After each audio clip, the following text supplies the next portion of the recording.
Hello YouTube. So I'm back at it again, dyeing my Molle rucks, and I just wanted to showcase the results. In a previous video I mentioned how the first attempt with the Dharma acid dyes was kind of a fail. I mean, it just darkened the entire ACU pattern without giving much of a tinge of green to it. So I fell back on the Brit dye apple green. However, I mean, the previous failed experiment actually yielded the intended results, which was a nice kind of ranger green. As you can see, that is all the components that I dyed. And as you can see from the two hip pads, this was a standard apple green, whereas that was apple green from Rit dye in both cases. That one was after I dyed it with the, I initially dyed it with the Dharma acid dyes and then with the Rit dye. And it turned out pretty damn well, I have to say. It has that nice ranger green effect.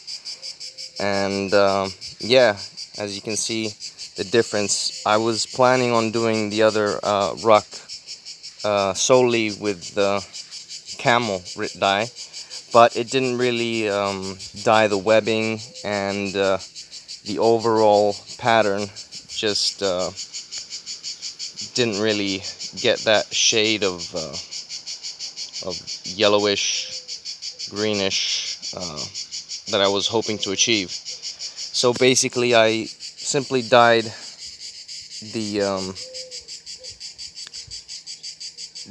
one of the two rucks with apple green, and the other one I just dyed it for a bit longer, and actually considerably longer, more like an hour and a half versus 15 to 20 minutes on this one.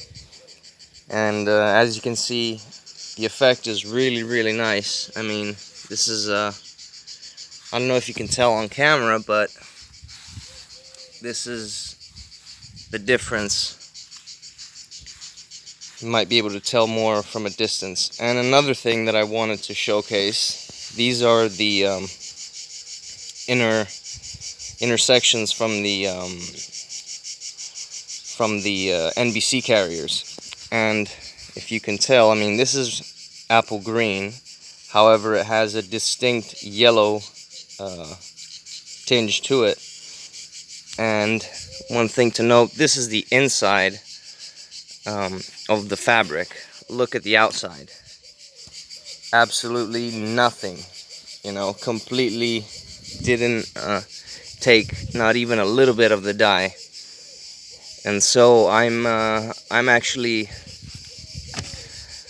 thinking this material is far more waterproof than I previously thought, because if it wasn't for the drainage holes, I mean, the sustainment pouches, the pack, they can hold a lot of water. When I was pulling them back out, I had to really empty them out. So yeah, I mean, this is the final results on the second ruck, and the next step is gonna be getting these bad boys some storm flaps, as these are old gen Molle rucks without any storm flap to them. I've seen other YouTubers have the same rucks, and then I've seen some other cases where they had the storm flap, and I inquired upon that little detail as to whether it was a mod that they had done themselves, but really big monkey that was, actually, to be honest. I don't know if you follow his channel. Pretty cool bushcrafter and YouTuber. And yeah, I mean, that's the only mod really that's left to be done. And after that, I can get on to really pimping these bad boys out and attaching all sorts of Molle pouches to them. So I will see you once this whole thing has been completed, after I go to the tailor's and get the storm flap done. And hopefully we will get this sorted out, and we'll take it from there. So thank you for your attention, and thank you for watching as always, and I'll see you in the next one. Over and out.